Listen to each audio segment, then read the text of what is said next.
Millions of despairing men, women, and little children, victims of a system that makes men torture and imprison innocent people. You cannot shake hands with a clenched fist. Produced by a nuclear exchange would be carried by wind and water and soil and seed to the far corners of the kingdom of God, the kingdom of heaven. It's one small step for man, one giant leap for mankind.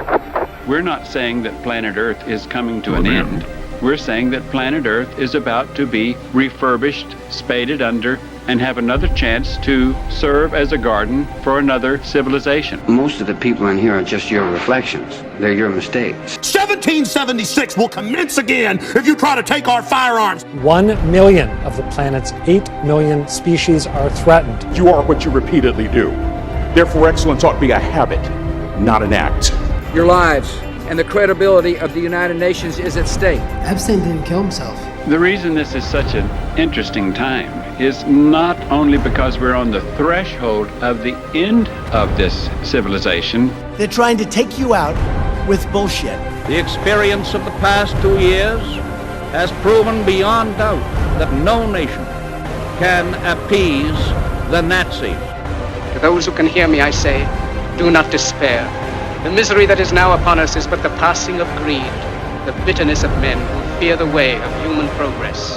The hate of men will pass, and dictators die, and the power they took from the people will return to the people.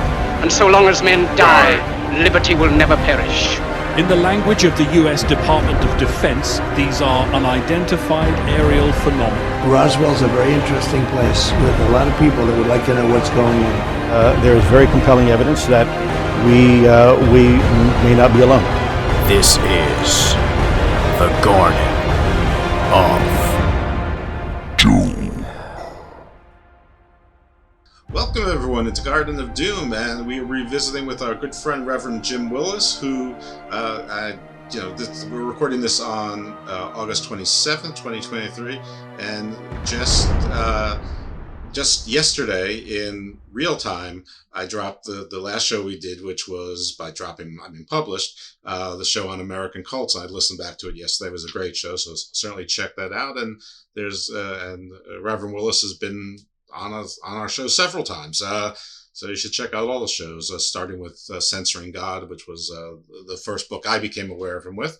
And he's come back kind enough multiple times, and today we're going to be talking about some of the legends of the First Peoples, the First Nations of North America, primarily, if not exclusively.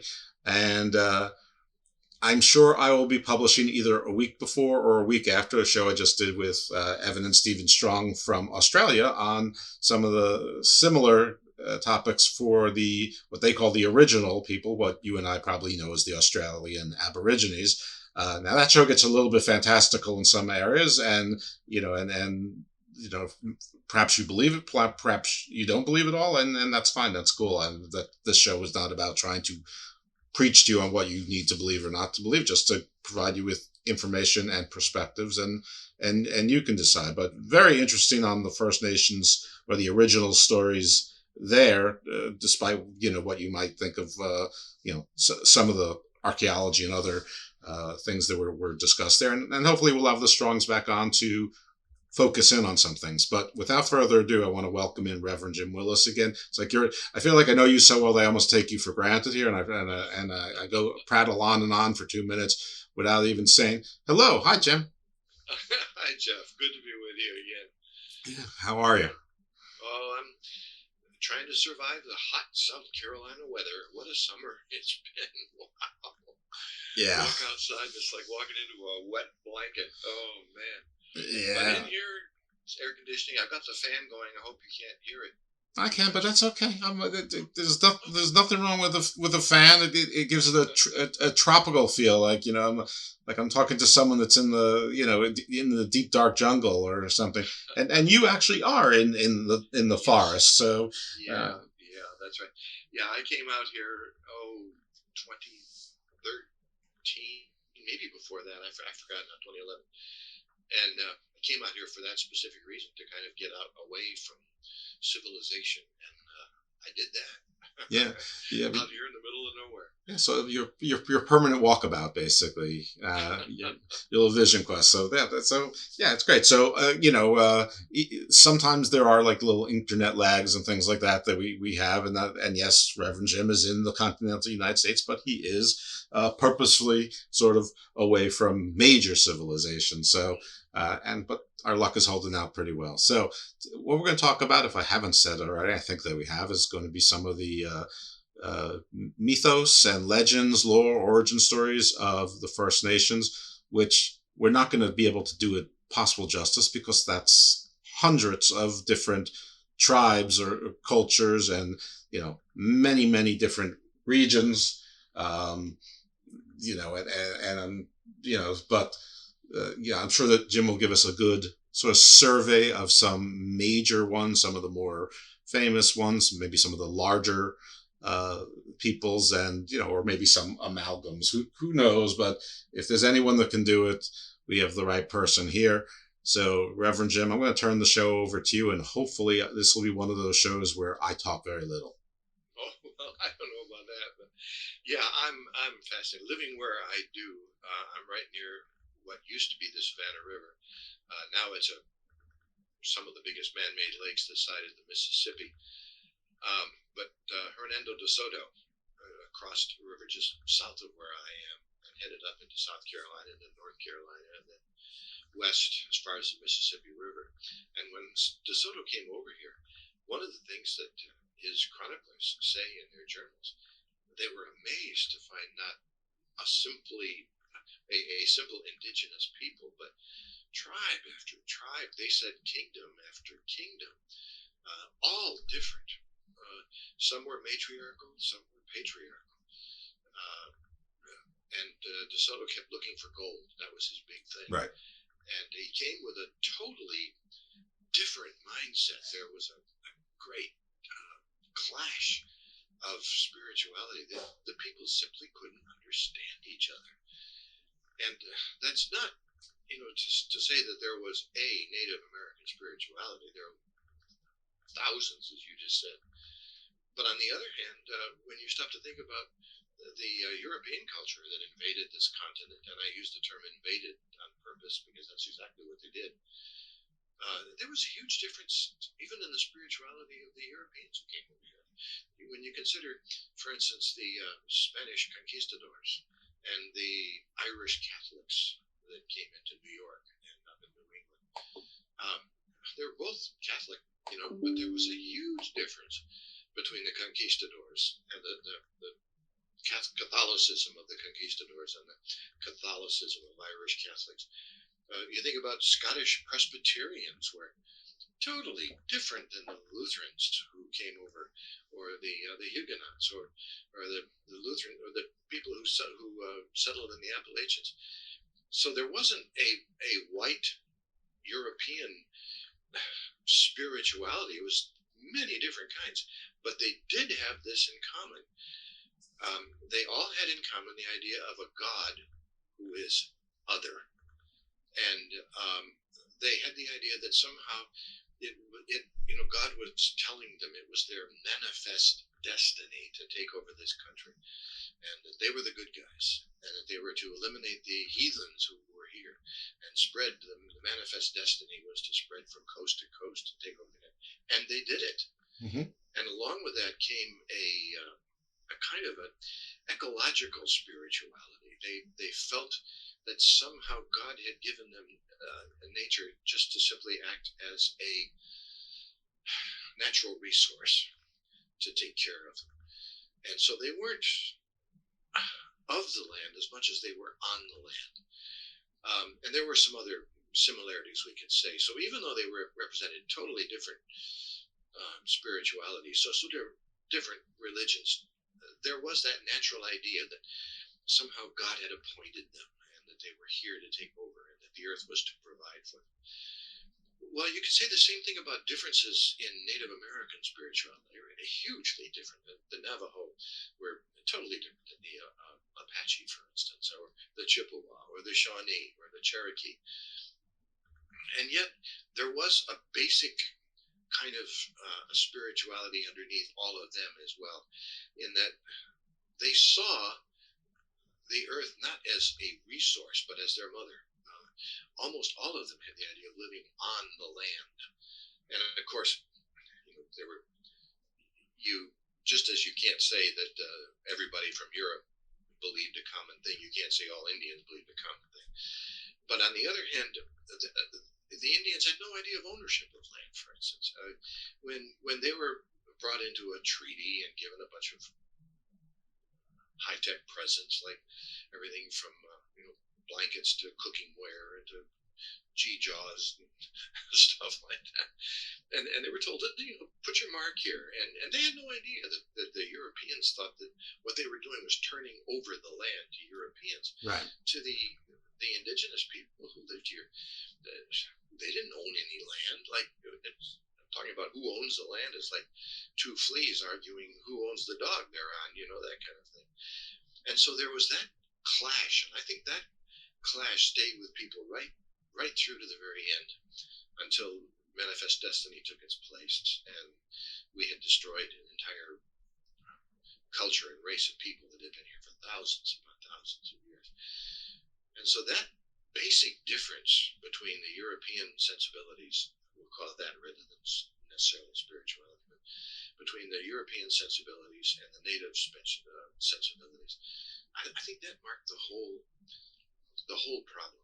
And to be honest, I think the Europeans were wrong, and to know that, all you have to do is go outside today, look at the environment today, look what we've done to it. We have just totally demolished it, totally ruined it. Look at a modern city and just feel the tension and feel the, they call it the beat of the city. To me, it's a drumbeat of doom. It's so loud and so noisy and so smelly. Oh, yeah, all of that. And I think that affects the way we feel. I think that, to a certain extent, explains what's happening around in the ecology of the world today. Our comfort right now is more important to us than the long-range comfort of our children, for instance. The Indians had the idea that the earth is forever. The earth is our mother. The earth, I'm not saying that Indians didn't have, they were all, ecologists, all that kind of stuff. I mean, the Indians of the West stampeded whole buffalo herds off a cliff just because they wanted to get the meat from a few of them, or they used fire. Here in South Carolina, for instance, when the first people came down into South Carolina and settled here, they thought there were all these natural fields and animals. I mean, there were buffalo here in South Carolina, and there were all these great huge meadows, and they thought that was natural. As a matter of fact, that's where the Savannah River got its name, the Savannah.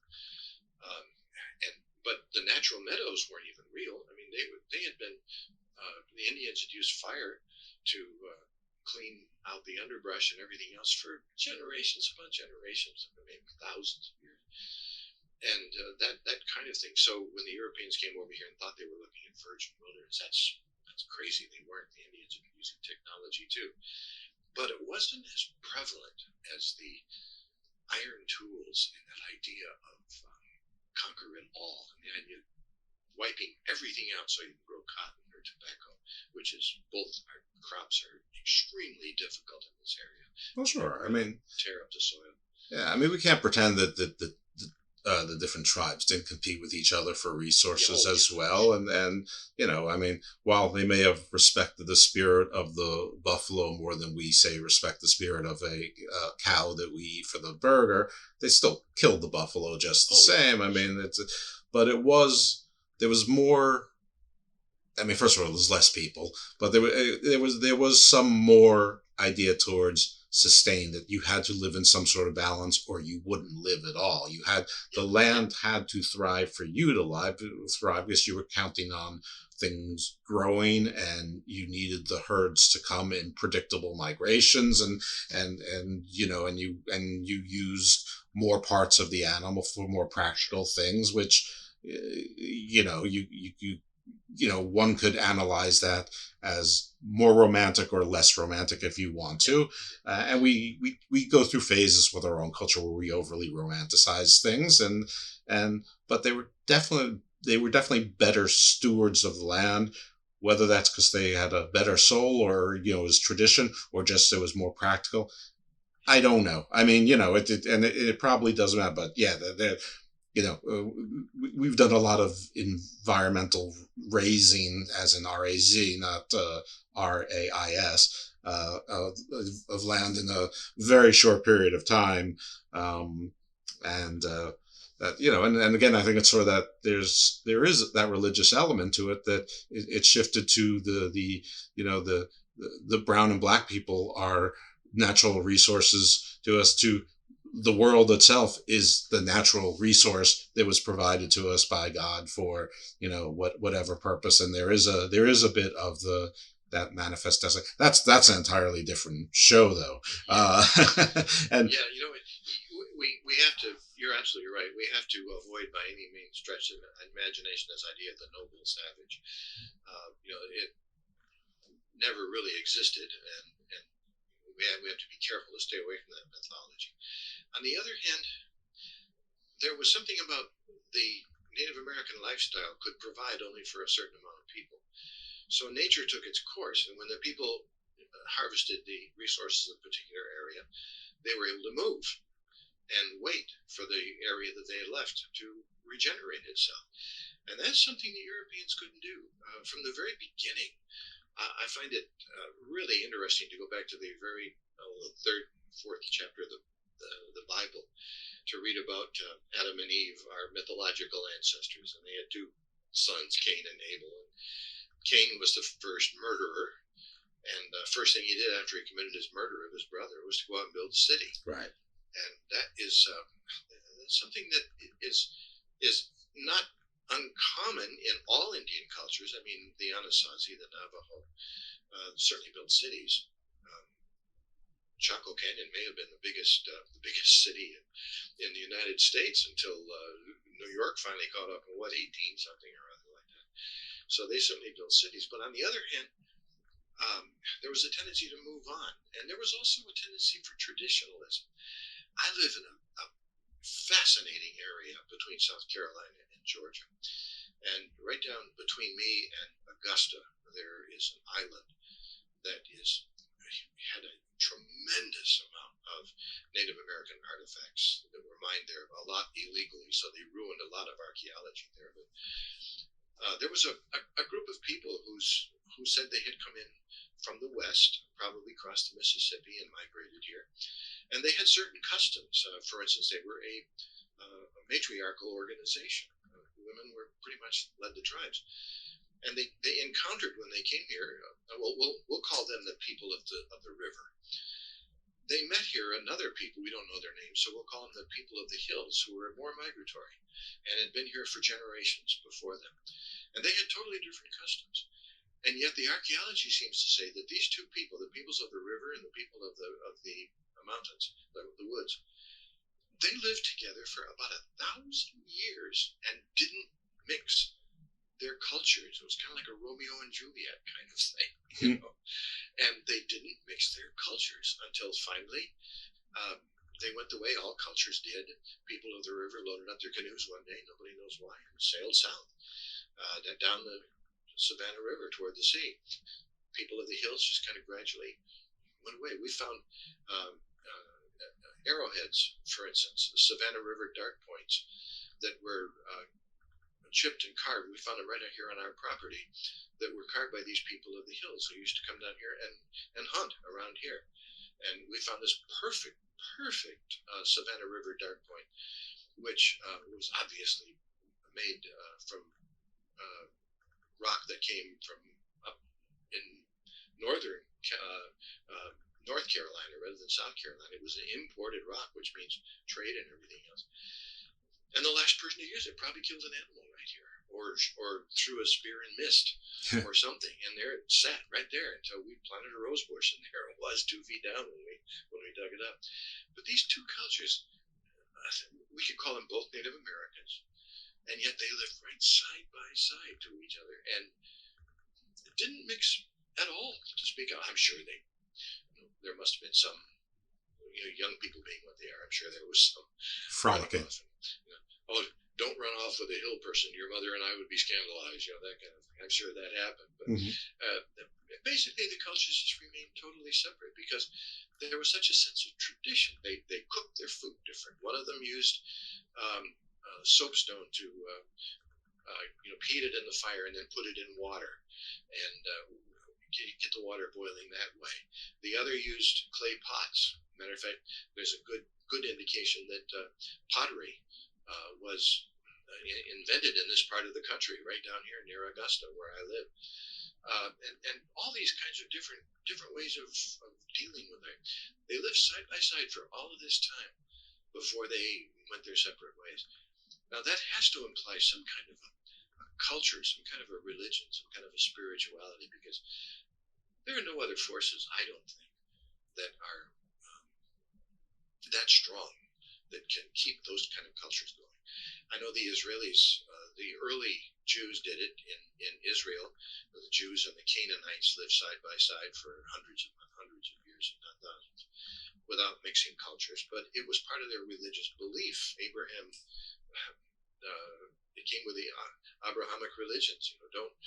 Don't mix, Jews. Don't mix with Gentiles, and all that kind of stuff. And that kind of thing still goes on today in a lot of Jewish circles who don't want their kids to mess around with Gentiles, and vice versa. So I think religion and spirituality play a great part in this, but it doesn't explain everything. But I think it explains a lot, and what keeps people separate, their traditions, their stories, and all this kind of thing, different stories. I'm sure that there are, and it's a rich tapestry, so I have heard and hit bits and pieces of. By the way, a little side note, having caused a minor short-term little scandal as a teenager, I can tell you that the Orthodox Jews aren't too thrilled when their offspring fraternize with the Reform, less religious Jews as well, and sometimes they'll come to the place of work and insist on someone being fired. There's a great story that I was involved in. We've talked about this before. I do quite a bit of energy dowsing, and I had a neighbor of mine come over and say something happened last night, and you need to look into it. And I said, well, what's that? Well, she said my son and daughter-in-law showed up last night with their kid, and they said we have to stay in your place, that we can't stay in our house. And I said, well, what happened? What can I do?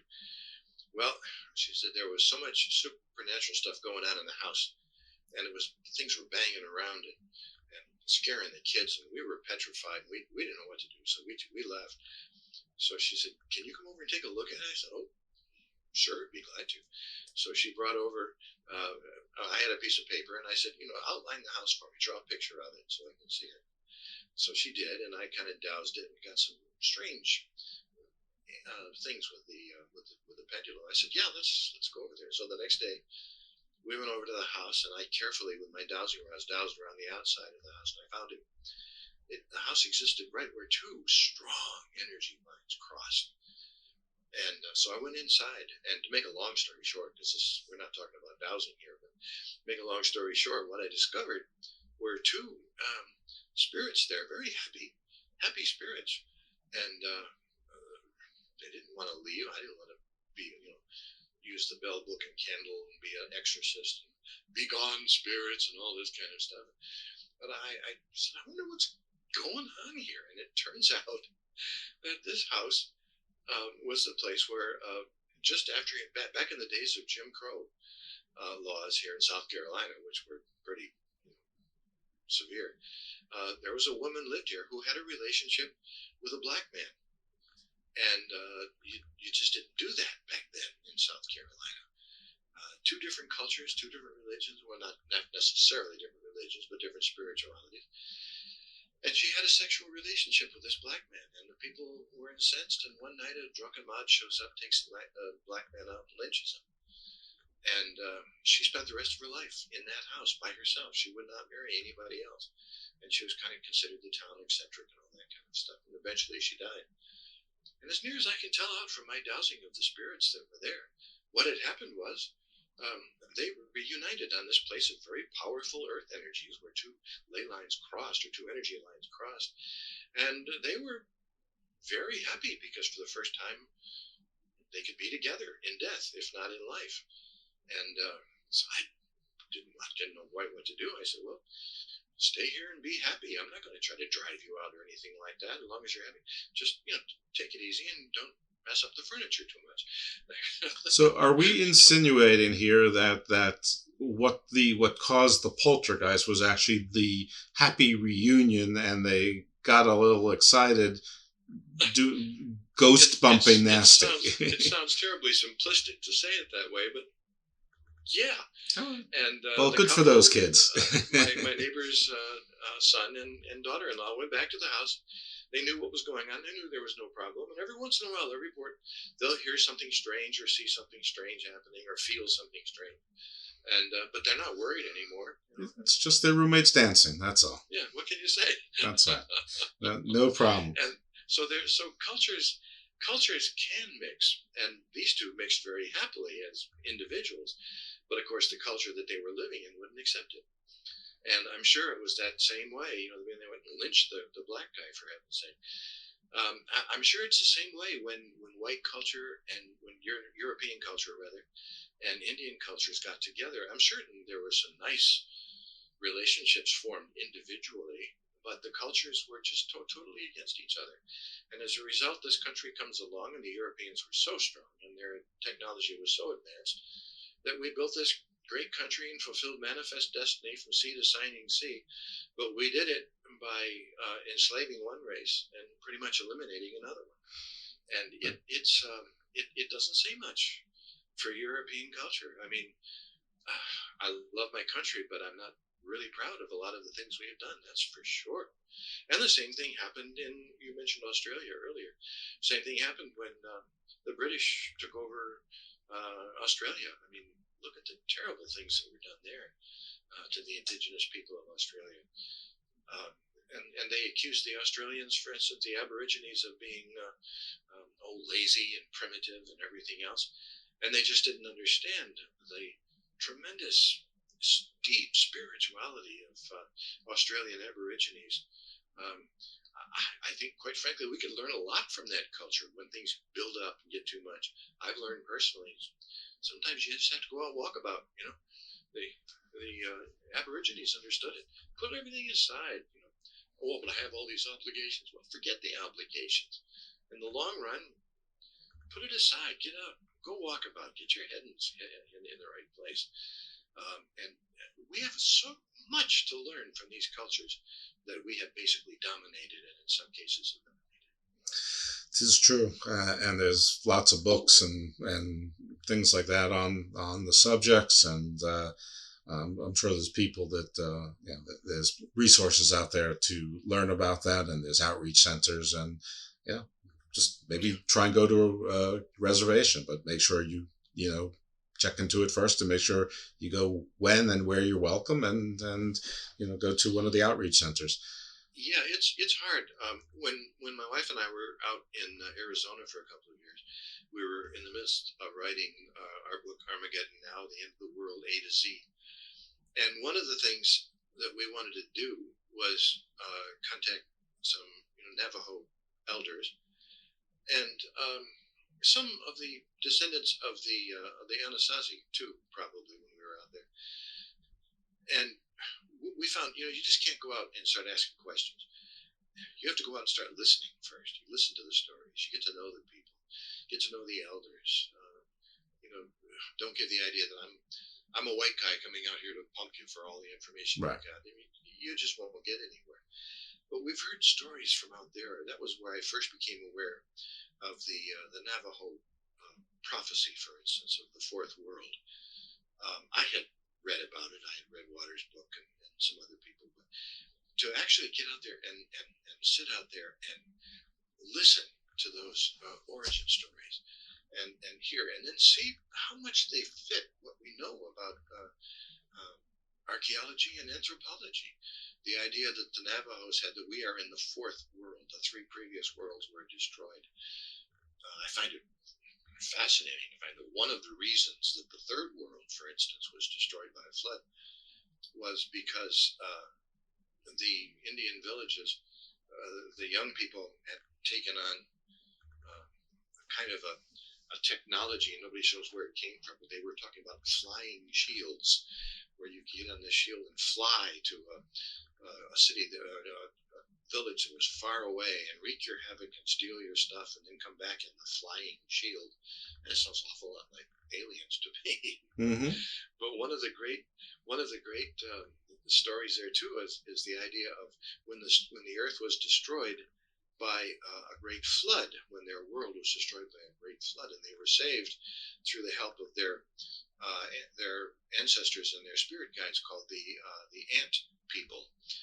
Well, the Sumerians and the Babylonians had a similar side, the idea of being destroyed by a great flood. And in the ancient Sumerian legends, the Anunnaki came to help them, some of the Anunnaki. Well, Anunnaki, if you go into the Navajo, Anu is ant and Naki is people or folks. So the Anunnaki, the ant people, saved the Navajos, and the Anunnaki saved the Samaritans from the Great Flood. Their cultures are a whole half a world apart, and yet there they are. There's the story. They had the same story, even the same word, Anunnaki. So it makes you wonder that when we came over here, granted it was our technology and germs as well that wound up destroying so many of the native population. And the germs from the animals we brought over, the domesticated animals. They didn't have domesticated animals here. So things like, that are inconveniences to us, like avian flu and hoof and mouth disease and, mad cow disease, those were fatal. Yeah. Can you imagine in Florida, where I used to live, when the Spanish came over and brought smallpox and diphtheria and cholera, chickenpox, measles, everything. All of those. And can you imagine within 1.5 generations, 90% of your people died of those illnesses? Yeah. 90%. That's unbelievable. It must have seemed like the end of the world. No wonder they just gave up hope. No wonder they just said, forget it. Right. When the decimation is the survival rate, not the mortality rate. And I guess if you are the European who believes or is fooling themselves into believing that there's something, super special, a deity on your side, well, when 9 out of 10 people drop dead just because you're near them, or even, without you being near them, you probably think that the plague was cast by your God to help pave the way for you. But anyway, we could probably talk about that forever. Go ahead. We really can't leave the subject without talking about the Amazon, because when the first Spanish people made their way down the Amazon, it was a mistake. They couldn't get back. All they could do is keep going. But they came back and reported these great, huge villages and great cities and everything else. And 100 years later, when their descendants finally descended the Amazon again and made the same trip they did down the same river they did, there was nothing but forest, nothing but Amazon rainforest. And they said, wow, they must have just made it all up. Now, in these days with LiDAR and the radar and everything else, we're discovering the remains of those forests and what we thought was virgin Amazon rainforest. Turns out it wasn't, and it was all destroyed by one group of Spanish people who came down with the right bugs, everything from smallpox to syphilis and everything else, and a whole civilization was destroyed. And 100 years later, given the huge amount of growth in the Amazon and how fast it comes, until our generation, we had no idea that a great Amazonian civilization once existed. But now we can see the records of it. There's no doubting it. LiDAR shows the roads. It shows the towns. It shows where they were and everything else below the carpet of the ring.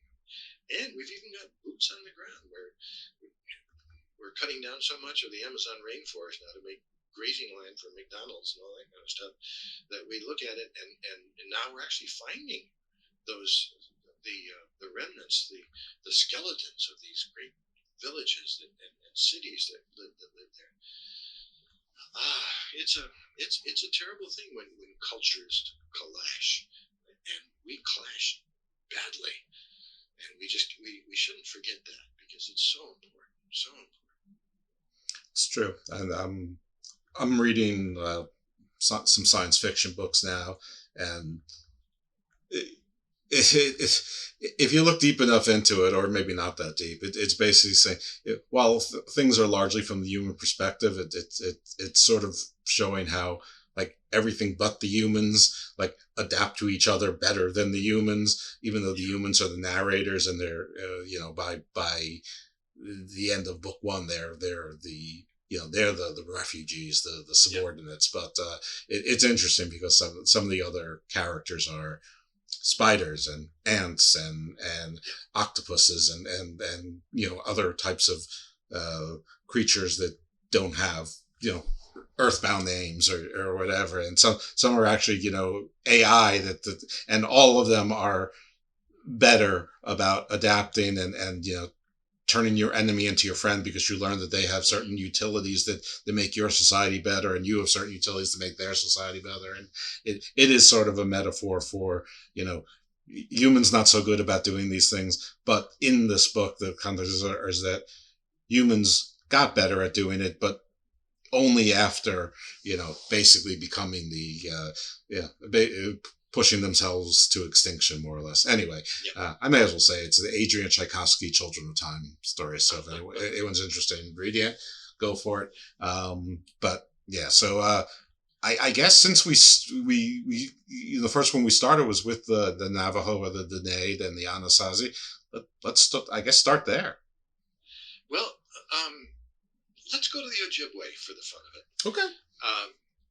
I had a real revelation about how much we have to learn in this modern day and age, how much we have to learn from elders of indigenous religious traditions. Ever since I was a kid, I've read about vision quests and how it was many tribes, especially in the West, but even here in the East, they had the tradition of a boy became a man by going on a vision quest. Nowadays, we just give them a driver's license and say, now you're a man, that kind of thing. But back then, no. You had to go off and really commune. And so for 4 days, the Indian boy would go out and into the wilderness and stay there by himself. Now, he was being watched, but he didn't know it. The elders were watching over him. He didn't know it. But he was basically by himself, and he was fasting, and generally speaking, for 4 days. And usually, somewhere in that fourth day, he would have a vision. It was called a vision quest. Usually, he would have some kind of a vision that prepared him for manhood, prepared him for the rest of his life. Sometimes an animal would appear to him. Sometimes the animal was so real, and maybe it was a real animal. You might walk back from your vision quest carrying an eagle feather and carry it with you for the rest of your life, that kind of thing. If the eagle became your, what they call totem animal, your spirit guide. Well, when I was in the midst of a really bad midlife crisis, and for a minister, we don't have anything similar in Christianity, like a vision quest to speak of. And we can go on a monastery, we can go on a retreat or something like that, but it's not the same thing. So I wanted to go deeper into myself and find out what was going on. So in the midst of this thing, I took a week off, and I had built a cabin back in the woods of Massachusetts. And I went back to this cabin every day for 4 days. I didn't necessarily fast, but I went back just to be by myself. And I would sit on the front porch, and I would meditate. And about the second or third day into it, I started hearing these noises, which for a while I thought were highway noises from the highway about 1.5 miles away. But then I realized I was hearing these noises in my right ear, not my left ear. My right ear is totally deaf. And I was like, oh, this is strange. And so I began to concentrate in and listen to it. And lo and behold, I discovered that what I was hearing was not highway noises, it was drums. Now, I've got to say, I built this cabin where I did because it was on a place that now I understand it. Then I didn't understand enough about Earth energy. But it was on a natural divide. All the waters from the west flowed down eventually to Connecticut River and out to Long Island Sound, and all the waters from the east would flow out to what is now Quabbin Reservoir in Massachusetts. And so it was a natural, and there was a great big huge boulder there. And I used to call it Drew because I figured ancient Druids in New England, so I called it Boulder Drew. And it was set on this natural stage, so to speak, on three sides of this. A tribe could gather and watch a ceremony conducted on the top of this natural flat space, and that's where I built my cabin. But in front of the cabin, there was a stone about 3-4 feet tall, and best I can describe it is by, remember the old Weebles wobble, but they don't fall down. Sure. It's kind of something like that. Mm-hmm.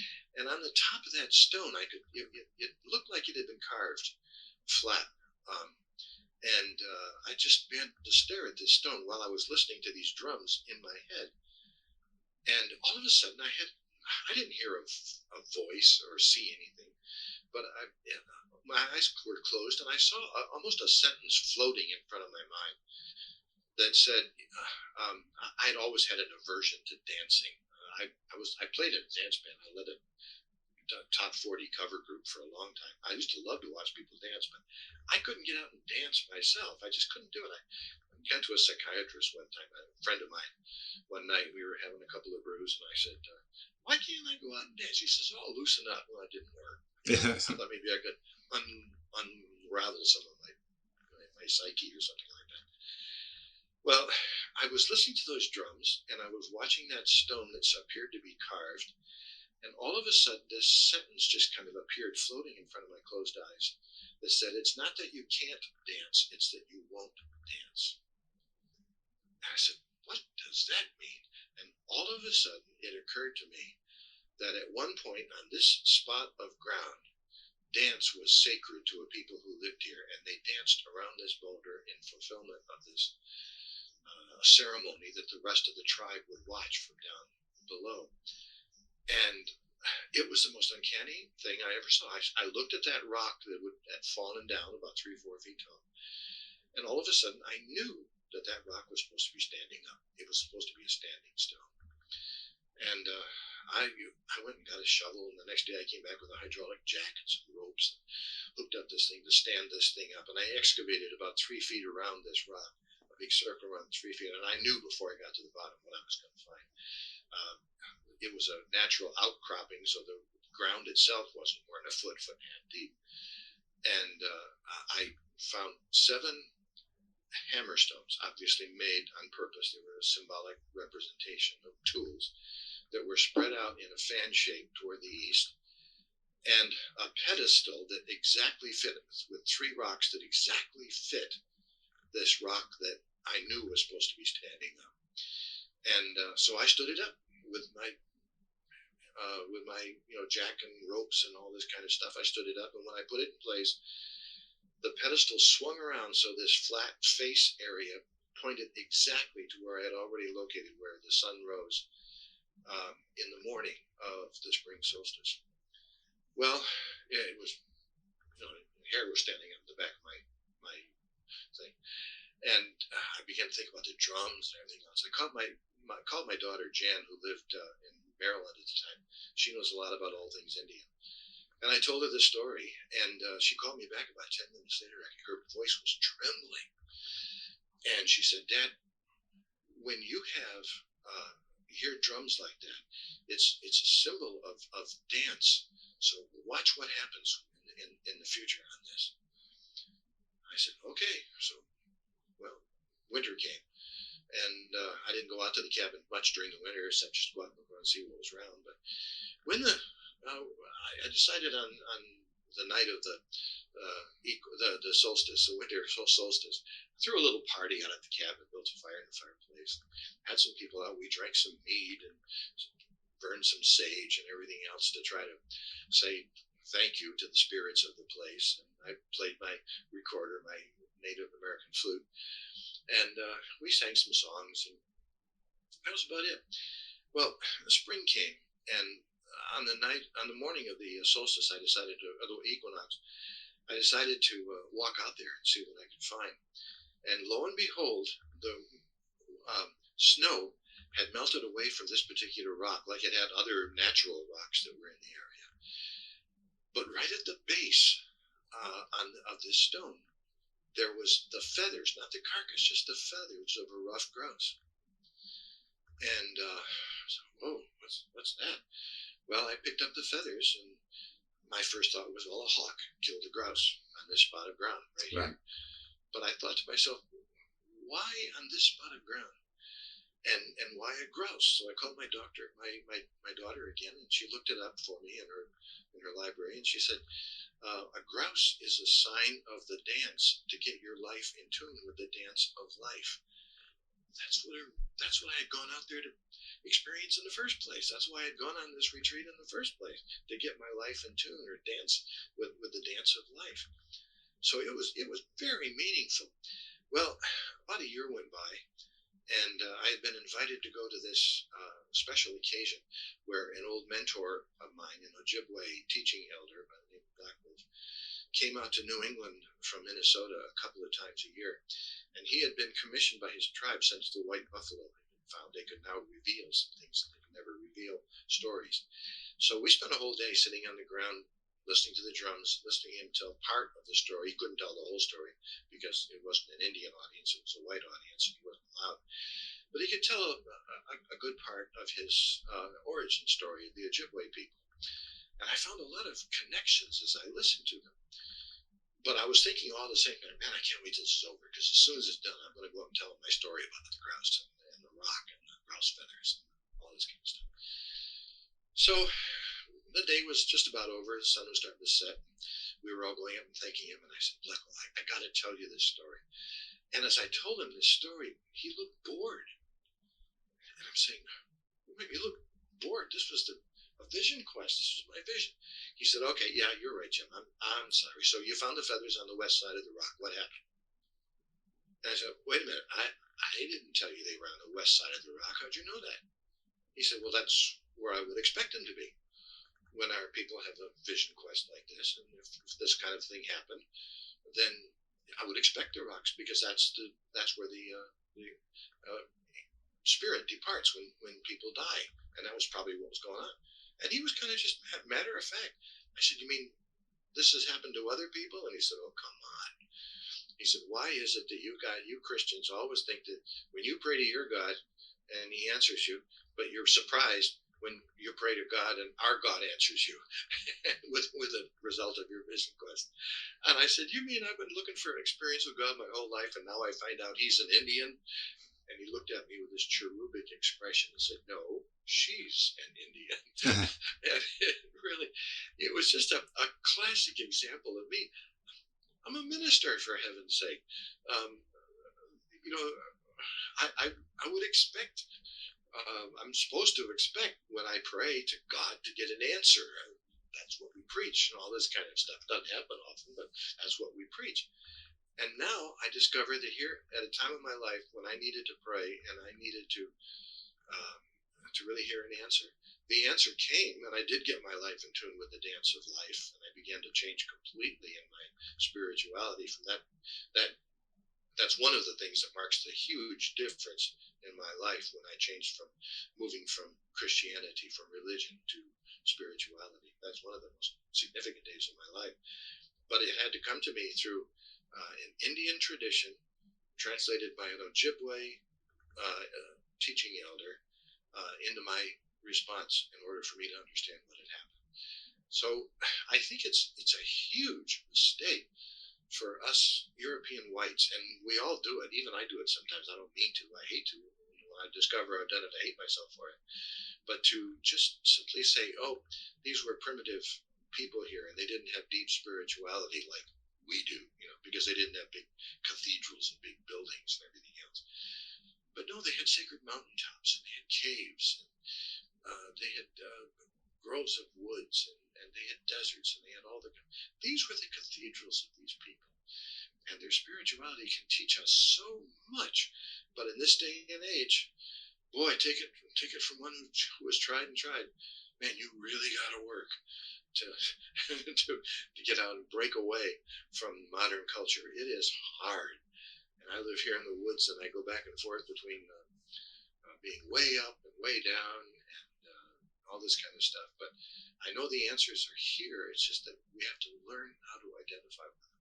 And that's hard because we have basically destroyed the spirituality that I think might lead to our salvation. Well, so just to go back a little bit, the Ojibwe, as I understand it, are people that live sort of in the north central part of the United States, into what is now Canada, Minnesota, Wisconsin, around there, yeah, and into maybe over the Arctic Circle as well. I mean, the term Eskimo is a French word. There's not a single people in the world who call themselves Eskimos, but for the lack of simplicity, a lot of the audience might think of them as one of the many Eskimo tribes, which again is you can when you think of the Ojibwe now, at least, of course they migrated like many tribes did, but you think of the Great Lakes and especially Lake Superior and west of Lake Michigan and everything else. You're talking about Ojibwe territory. It's a tremendous culture, tremendously deep, rich spiritual culture. And because of the white buffalo, they could tell their story now. So I guess first I have to ask, what's the white buffalo? Oh, the elders, the Ojibwe elders would never share the secrets of their spirituality, their religious traditions with whites. They just didn't do it. And there had been a prophecy for a long time ago that when the white buffalo was born, it would mark a change. And everybody was wondering what that change was going to be. And as a result, when white buffalo was born out in Minnesota, the elders got together and they decided that it was a sign that they could begin to share some of their spirituality, some of their stories with the whites for the first time, if the whites were respectful. And they elected certain teaching elders who were able to go out and do this, kind of like we call them missionaries in Christianity. And they still weren't allowed to tell the whole story. The whole Ojibwe origin myth takes 4 days to tell. We only had 1 day, so we only heard part of it. But the white buffalo signified the beginnings of this being able to share, which was especially interesting because my daughter Jan lives right next door to us in the woods, and we're very close to the animal. We feed the deer every day and everything else. We just had a white squirrel show up, and we began to wonder, what does this mean? An albino squirrel, a white squirrel. Maybe this is a sign of something. I don't know. I never thought about it until this very minute, but I've never told this story of the white buffalo on air before. And now that the white squirrel has shown up, I find myself telling the story. We always see the squirrel as a kind of a symbol of the ambitious undertakings and busyness and everything else that we have to make sure to incorporate into our lives without getting carried away by it. So what are are we able to give some ideas to what the basics of their origin story is, their creation story? Yeah, I can't tell it properly because to do it properly, you have to have a drum and you have to be a trained teaching elder. But basically, they talk about the 4-foots and the 2-foots and the winged creatures, and these were all children of God. Humans were just in that same category.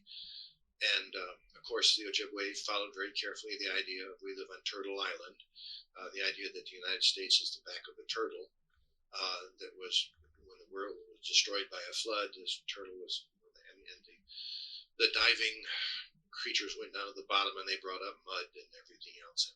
It was quite a different story, which in terms of if you just listen to go by, it fits very much with a lot of archaeological tradition.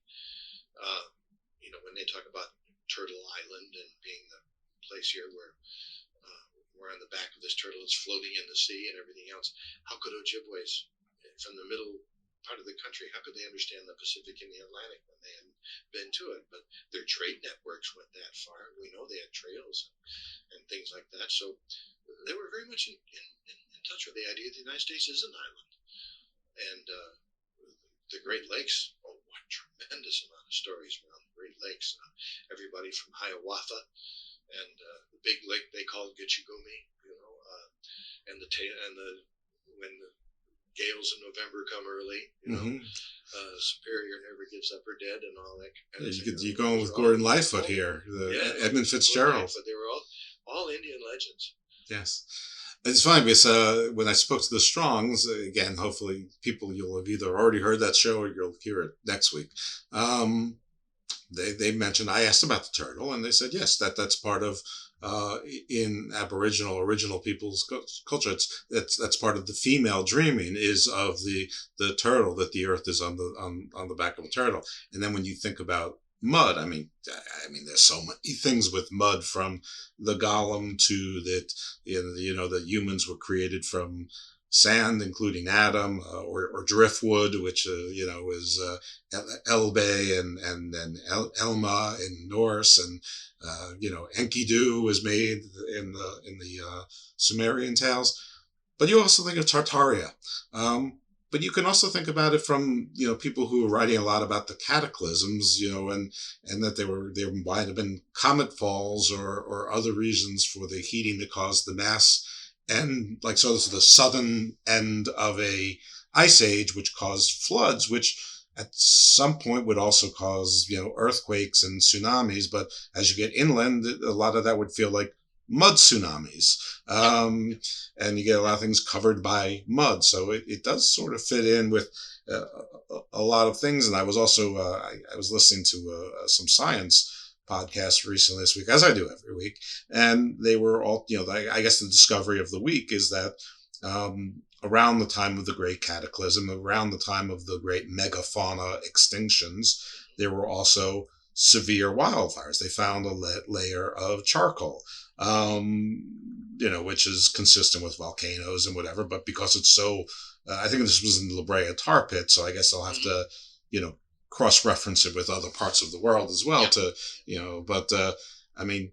wildfires are certainly not inconsistent with cometary fallings, and great volcanism. That black mat that you were talking about, that layer of charcoal, basically, it covered, it not only took out the megafauna, it took out probably the Clovis culture as well, because every single Clovis site that people have excavated finds that layer of black charcoal. Right down south of us, there's a topper site where, while digging down there, they found the Clovis layer and decided to go deeper and even risk their reputations, because, especially back in those days, if you weren't a Clovis first guy, you were kicked out of the club, in terms of archaeology. You couldn't get any money, you couldn't get a teaching job or anything. So he decided to go down deeper. And he did, and he went through that black layer of what's called the black mat. You find it here and right down south of me. You find it over out in the Midwest. You find it out west. You find it in Europe, all over the place. And it was just an example of the fires that burned for such a long time. And of course, that kind of heat melted a lot of glacier water, so there was a lot of flooding at the same time. And it's just it's an amazing thing. It really fits. And if the Clovis people were here when that comet hit 10,800 years ago or whatever, then if they were here, then there were people to remember. And there were people who probably survived it to tell their stories, who told their stories, who told their stories. And now generations later, my feeling is we got to listen to these people. They're remembering stories. Now, granted, the stories may have been blown up or changed or something over the generations, over 10,000 years, but still, there's a kernel of truth at the bottom of them, I think. Oh yeah, we remember them now in the Bible, in the the Inu, in Leal, in the Vedic, in Ragnarok, in Revelations, in the Titanomachy. I mean, they're all wars of the stars with great firebirds and whatever. I mean, unless you think they were literal, and perhaps they were, but it's also consistent with how do you preserve the memory. I mean, a lot of great literature in the past was oral tradition and was poetry because it was easier to remember. We all have friends who know the lyrics of almost every song, and that it's no different then. And that's how you remember the stories. Now it's been so many millennium that now they're stories. They're not warnings or histories or whatever the case is. That's as good a theory for what these things are, and they're all sort of the sinking of a land. They're all sort of from 11,000 to 12,000 years ago. Sure, and I'm sure those Clovis people and the peoples who were before, they probably have a similar story from 10,000 years earlier or something that they remembered as their cataclysm. And this is probably where we get these different cycles of man. And like you said, the Anasazi, the Hopi, they talked about we're in the fourth cycle. I know the Mayans had that. I know the Greek had the 5 ages of man. I mean, there's so many cultures that have ages of man. Indians as in India have the same sort of thing. Sure. Yeah, I get a kick out of it. A lot of people who never read history know exactly what happened to the Edmund Fitzgerald because of Gordon Lightfoot doing it in a song. Right. They know the song. The same thing with George O'Brien ran for office in Boston, and nobody would remember him if it had not been for the song, Charlie and the MTA. They all know that song. Vote for George O'Brien, get Charlie off the MTA. Songs are how we remember things, and it's all very. That's how it's passed down. Hymns. A lot of people know more theology, not from reading the Bible, but from singing hymns. Sure. A lot of people don't think that they believe in aliens until Christmas comes along and they sing, "Hark the herald angels sing, glory to the newborn King." And what's that song about? It's about angelic beings. It's about spirit beings stepping out of another dimension, coming into our reality and creating vibration, which we know is music. They're singing about aliens, for heaven's sake. They just call them angels, that's all. But it's the songs that keep these things alive, and it's the songs that have been sung around campfires for thousands upon thousands of years that I think keep the story, the real history of what happened in the world alive. If we can just keep our minds open, listen to it, understand that, it can be changed or altered a little bit here and there. But at the root of it all, there's a real kernel of truth that's, I think, extremely important. And I think that's why Native American spirituality is so important to study. The more I study, the more I realize I don't learn. I'm terribly frustrated sometimes when I talk to some indigenous elders, friends of mine, who get exasperated with me because I'm always trying to translate everything into my left brain, all this kind of stuff. Greatest storyteller I ever heard used to begin every story by saying, "It may not have happened like this, but it's a true story just the same." Right. Very important. Well, you're one of the great storytellers I know, but it's time to tell some stories. So let's get into the meat of the meat, and let's get some origin, creation stories. And again, I don't care where you start or whatever, because I don't know where to direct it, but some creation stories, and if there are some amalgams, whatever, wherever you want to go, we're in your hands. Well, I don't know. It's so big. You could start with the people who build basically a Tower of Babel, or the people who do a Passover Seder, seemingly. I mean, those are some fun ones. That's all the Old Testament. What the book of Genesis is really about is an origin story. And it's about our first parents, Adam and Eve, in the garden. And they are one with nature. They're one with God. God walks and talks with them in the cool of the evening. They're one with each other. They're one with their environment. They can eat of any tree in the garden except for the one tree.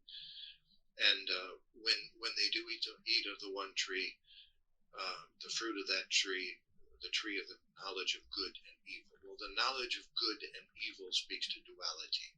That's the world we live in. We live in duality. We live in a dual world, up and down, right? good and evil.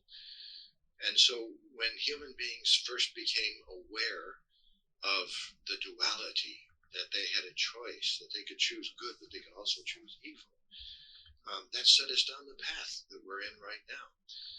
The same kind of story is told so often in the Navajo, for instance, who have the hero twins. And their country is bounded by 4 great mountains in the Four Corners region. And the hero twins are engaged in all these fantastic things, just like Cain and Abel. And the hero twins sometimes can fight with each other. Cain and Abel can fight with each other. You find that story a lot. You find the same idea of after we discover we've lived in a world of duality of good and evil, then all of a sudden temptations arise and problems arise. Cain, for instance, is jealous. Cain is a tiller of the soil. He's a farmer. And he's jealous of his brother Abel, who is a herder of sheep. And he's a hunter-gatherer, basically, or a shepherd who wanders from place to place, migratory. And Cain is jealous of him. We're not told why. God accepted Abel's sacrifice, didn't accept Cain. So Cain goes out and kills Abel. Well, that happened in history. We call it the agricultural revolution, when people began to grow crops and everything else in Sumeria and in Babylon and around that in Egypt, and even here in the United States, or down in Mexico and Peru. When that began to happen, as soon as people began to be farmers, they all of a sudden resented the people who would just come in with the herds. If you want to go see the musical Oklahoma, the shepherd or the farmer and the cowboy must be friends, you know. Yeah. They're fighting with each other and all this kind of stuff. It's a story as old as the human race. And so Cain, what's the first thing Cain does? He after excuse me, after killing his brother, after killing off the herder way of life, he builds a city. Well, that's exactly what happened. It happened in Mesopotamia. It happened in Egypt. It happened in Central America and in Mexico. As soon as we settle down, we begin to build cities. Go up to Turkey and you see the same thing. Go back to Tempe, Karahan Tempe. We began to be city dwellers. And cities led to all kinds of problems. I mean, you got a city, all of a sudden, you've got people with specialized lifestyles. Now you're dependent on somebody else. You can't really live your life by yourself. You're dependent on somebody who's going to do it for you, just like we are today. Right. I was thinking the other day, I don't know how a cell phone works. I mean, I can push the buttons, but who knows how a cell phone works? Nobody knows. I'm dependent on somebody I've never met to keep the electricity grid going or to keep the satellite up there or whatever else.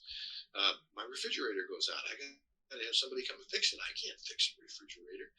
Now, all of a sudden, we're dependent on that. And as soon as that happens, you have something to protect. And once you have something to protect, where you say, this is mine, my land, my house, my refrigerator, mine. As soon as you have something to protect, you got the beginnings of war because somebody else wants it. So you go to war. That's the story of the human race.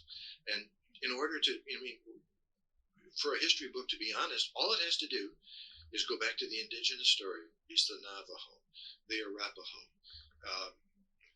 not so much the Cherokee because they're in a whole different territory. Many of the Cherokee around my neck of the woods think of themselves as Jewish. They think they're one of the last 10 tribes or 12 tribes of Israel, 10 tribes of Israel. And but on and on, you find all this wisdom that's in these origin stories. And the Sumerians are no different, and the Babylonians and the Jews had their own creation stories. The only difference is that we've taken one creation story, the one from Genesis, and we baptized it and said, this is the one that's the true one. Well, not necessarily. If you had an infrastructure as big as the Christian church built on the Navajo legends and myths, you would have just as many people saying, this is the way it is. I find it extremely interesting that for years, all the DNA research and everything else, we have been absolutely convinced that humans originated in Africa. It's called the out of Africa theory, the African Eve, and everything else. And now, in the last couple of weeks, the whole field of anthropology is being turned upside down by saying it could be that some of our ancestors, the antecedent species to Homo sapiens actually arose perhaps in Turkey. There's other people say perhaps they arose in Europe, in Greece. And now we've even got some people saying perhaps Homo sapiens evolved here in America. Wow. I mean, that changes everything around. And a lot of these ancient Indian stories said we have always been here. If it ever turns out that Homo sapiens could have evolved from indigenous species here in America, if that ever happens, the Indians are going to be perfectly capable of and perfectly correct to sit back and say, "Told you so." We've always been here. Well, even if it's these are important stories. Even if it was Eurasia or Asia or Siberia, it's still the same story because that's where we believe anywhere where the First Nations people of now North America and South America came from is from sort of Central Asia, Siberia, Japan, China, and so it would still be the same style. It's just the here moved, but the Earth is still the same Earth. It depends on how limited you are in the here. But anyway, nobody wants to hear from me today, including me. So yeah, so what are some of what you said? The Cherokee are in a world by themselves. Let's start with the world that's not by themselves. Let's talk about some of the larger creation stories from some I guess tribes that are sort of household names, and then let's move into the Cherokee because that sounds really fun. Well, I'll make it kind of quick because frankly I'm losing my voice after an hour. It's starting to go on me, but I'm almost out of water. But yeah, probably some of the most ancient stories we can look at from here are the Indians of the Southwest.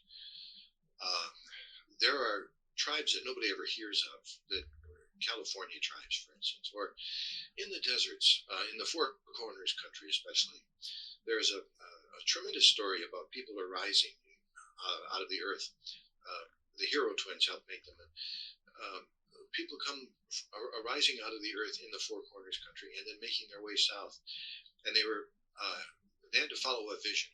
And the vision said to the people, continue south as a nation, continue south, migrating south, until you come to a place where you find an eagle fighting a serpent. And that's going to be your home. And this culture originated, like I say, in the Four Corners region of the Southwest, and in tradition is called Aslan. And so the people did this over the course of years. They migrated south and south until they came to an island down in what is now Mexico City. And there they found an eagle involved in a war with a rattlesnake. And you can still see the eagle and the rattlesnake on the flag of Mexico today. Right. But they were told that that's where you were supposed to settle down. And the people were called Aztecs. We call them that. We don't know what they call themselves. But they had all kinds of legends about their home country. And so when eventually the conquistadors came and began to put them under such tremendous persecution, the people decided to go back to the home country. And they went with an awful lot of their riches with them. And they migrated back to where they knew was the home country. And right now there are tremendous treasure hunts going on in Utah and in Colorado, looking for the Aztec treasures that were buried there. I'm writing a book right now for Visible Ink Press about cursed treasure, lost treasures. And one of the stories is about how in Utah, about the Aztecs buried it, the Utes defended it, the Mormons looted it, and still people say it's still there. And so they went back, and the stories had continued for so long that even after thousands upon thousands of years after the original migration, the people still knew the story, and they knew where to go when it came time to go home. They knew where their homeland was. Unlike us, we talk about Eden, but nobody knows where Eden is. We have kind of a general idea. They remembered, and so they went back. These kinds of stories of people rising from the land itself and being formed by either mythical figures, or some people would say alien figures or whatever, seem to have a common thread in that there was some kind of a species here first that was not human, and then the spirits or the heroes of old or the ancient ones or the aliens or somebody somehow manipulated they didn't say manipulated the DNA, but that's how we would put it, manipulated the DNA to make these people who were not, to make the species who was not human, to all of a sudden make them human. And they had to go through all kinds of things, usually fires, floods, and everything else. But it's just an example of being able to keep the story clean and keep the story with you and remember it, so that when the time comes and you have to flee, you know where to go home, you know where you came from. Most of us don't have that idea today. We really don't. So we're not fortunate enough to be able to do this. There are other, we talked about the Cherokee, there are other things that the Cherokees, some especially in North Carolina, there is a whole chapter of Cherokee up there who managed to somehow miss the Trail of Tears, and one of the most infamous presidents in the world, Andy Jackson, and his Trail of Tears, they somehow managed to escape to the hills and come back, and sometimes they had to go back all the way to Oklahoma on the Trail of Tears and then come back. But they have the story that their people originally didn't originate from this land, but they came from over the Atlantic, and they believed that they were descendants of the 10 tribes of Israel who disappeared after the fall of the Assyrians came and captured the 10 tribes of Israel, and that they came over here, and that they believe they actually have Jewish heritage. DNA hasn't really proved it out, but their folk tradition is really strong, and some of their language is the same as ancient Hebrew. So wow, it's interesting. There's just as many different origin stories as there are tribes. Usually there's some kind of an idea about Joe Campbell used to talk about the fire theft, for instance, about how primitive humans were just about ready to die until somebody in their ancestry stole fire from the gods. And then there was, in Joseph Campbell's famous words, there was usually a relay race, where Robin carried it for a while and carried fire and burned his breast red, and then gave it to somebody else. That's where the plumage comes from and everything else. But there's a lot of these stories, and a lot of stories have the idea of being helped by the animals. When there was a flood, Indians around Michigan, for instance, had the idea of this great flood that happened, and the people were on an island and they didn't know what was going to happen, and different animals dove to the bottom to try to find mud so they could bring it up and make land for the people. Beaver or muskrat or something like that. There was a close connection with animals, which is much richer, I think, than some of our Christian stories. We always had the idea of being separate from the animals. We named the animals. We were the ones that are supposed to be in charge. Indian sensibilities weren't that way. They believed that they were dependent on the animals, not victors over them and all that kind of thing. Yeah, I think the most prominent animals in the Bible are donkeys. Yeah. Occasional elephant or camel, but mostly donkeys. Yeah. And goats. Yeah. Goats also. I love the Indian story about the old Indian sage was asked, what is the world? He said, the world sits on the back of a turtle. And they said, well, what's the turtle standing on? The turtle is standing on the back of an elephant. They said, well, what's the elephant standing on? And the Indian thought for a while and said, it's elephants all the way down. Well, there are lots of different kinds of elephants are no longer walking this earth. They were here, 10, 20,000 years ago. That's right. Including dwarf elephants and dwarf hippopotami. I mean, it's mastodon and mammoth, of course, and everything else. And we know that humans lived here right where I am. Mastodons probably walked over this area because we've found south of here in Florida and north of here as well. We found mastodon bones with Clovis points embedded in them. So it's a fascinating story, and I just love it. Yeah, And in a quick and probably way overly simplistic definition of Clovis, Clovis was a place in New Mexico where they found these points, it's called the Clovis Point, probably one of the most beautiful stone points ever made. It was a spear point, and they called it Clovis because it was found within the body, or in the same in situ, as they say in archaeology, with the carcass of a mammoth. And obviously, or mastodon rather, and obviously the mastodon was hunted by people who used this particular weapon, and so they used it Clovis. But they found Clovis points all across the United States. Right. As a matter of fact, this creates a problem because most Clovis points, most Clovis areas are found within 100 miles of Washington, D.C. And if people came over a land bridge from Siberia, and this ancient Siberians had a totally different way of manufacturing, a totally different technology. They didn't make single points as much as they used these grooved bones embedded with little micro, kind of like serrated edges, that kind of thing. But the people who did make points like the Clovis are found not in Siberia, but they're found in France and Spain, the Solutrean people, which makes you wonder if Solutrean people made the predecessor of the Clovis Point. And if Solutrean is in France and Spain, and they came out actually over by boat following the base of the glacier over here, it makes you wonder, who were the first people in the United States? Perhaps they were not coming over from Siberia. Perhaps they came from France and Spain with that totally different culture. Yeah. It's a wonderful, wonderful book written. I can't think of his name offhand.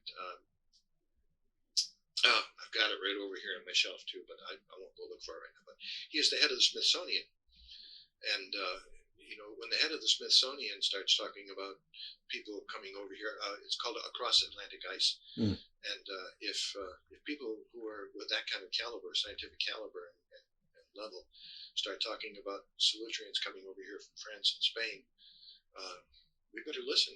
He knows what he's talking about. Yep, you never know. And there's probably just as much likelihood that there's people that came from multiple directions. There's I know that there's linguistic and I think so. DNA. I think so. A lot of them, I think, came down the California coast way before the glaciers. Matter of fact, there's a controversial find out in California that said perhaps people were out in the Channel Islands off California 100,000 years ago, 130,000 years ago. Yeah, they find similarities with I forget what they use. Basically, Australian Polynesian there's some hyphenation or abbreviation for it, and then there's linguistic similarities in the west coast of South America with Japanese, and it's and the important thing to remember is if people were here that long, and people were in one place that long, there was a tremendous amount of time to develop a real mythological spirituality. Yeah, and I think these people did. Absolutely. All right. Well, I think we're at our mark. I don't know. Maybe we will do this as sort of like a continuing series where we fine tune on particular tribes or groups of tribes that have a similar story and fine tune on those to make it an easier topic because it's far too global. I sort of knew that was a likelihood going in, but I totally see it now with wide eyes. But I thank you so much. I know that you're working on a new book. You already said to work on the cursed hidden treasures, of which some might be. I've also I just finished up a book that I sent into the publisher a couple of months ago. That's in editing right now. Come out. I don't think it's probably going to come out this fall, but at least by the spring on near-death experiences. And of course, the book that I'm really pushing right now is kind of an autobiography. It's a historical book in the sense that it's called Cosmo and Me, A Seeker's Journey from Religion to Spirituality. And I'm kind of pushing it because it's not just a biography, although it is the story of my life done decade by decade, because I've been kind of a spiritual seeker my whole life, looking for the other. And over the last 7 decades of American history, each decade has required a different kind of approach to spirituality. The 50s were different than the 60s, totally, and the 60s different than the 90s, and all this kind of stuff. So it takes us through American history 10 years at a time, with the particular focus of what it took to try to seek what I call the Holy Grail of spirituality. And Cosmo and me, hope people will like it. Well, you have to find the Holy Grail for there to be a proper ending. That's the problem with it. So. Right. Yeah, well, the book that I was trying to push last time was the follow all the legends that go with the offspring of the famous first families. Of what happened to the families of Cain and all the legends that sprung from that, and all of the different children of and grandchildren of Noah, and what came of them, and and poor old Jacob and Esau and all of that good stuff, and sort of what those different legends and stories have sprung, because they all spring mythologies, or Gnosticisms of their own, theosophies, whatever word you want to put on it. Or, in my interest, I would love for you to do a book on the origin stories of various First Nations. Yeah. That would be fun too. But listen, I'm going to keep you alive until you're 115 writing books. So, assuming I live that long, which is. Well, thank you, Jeff. Though it's been great being with you once again. I love to find out who's listening, and I have a website, jimwillis.net, and it has a contact page. The website not only talks about me and all the books I've written, and has links so you can look at all of them if you want, and reviews and all that kind of stuff. But it has a contact page, and I love to hear from people. So if anybody wants to contact me, it's just jimwillis.net. Go to the contact page. I'd love to hear from you. Listen, the man's a pro. He knows how to do his own outro without even a cue, and all the same. So, you can. I should say this more. You can follow me on Twitter at IcarusFellMD, but you have to put up with a lot of wrestling nonsense, and it is nonsense.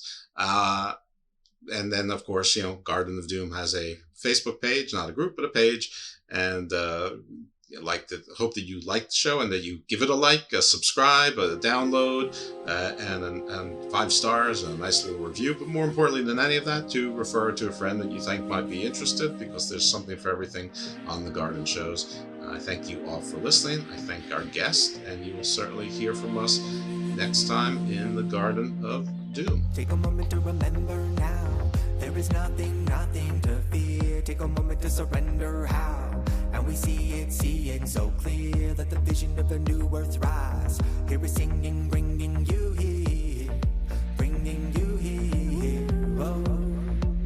Let the drum beat on. We are free, we are true in our love. Let the drum beat strong. Like a heartbeat Gaia, our mother earth. We are birthed in the fire, in the flames of this love. Flames of this love.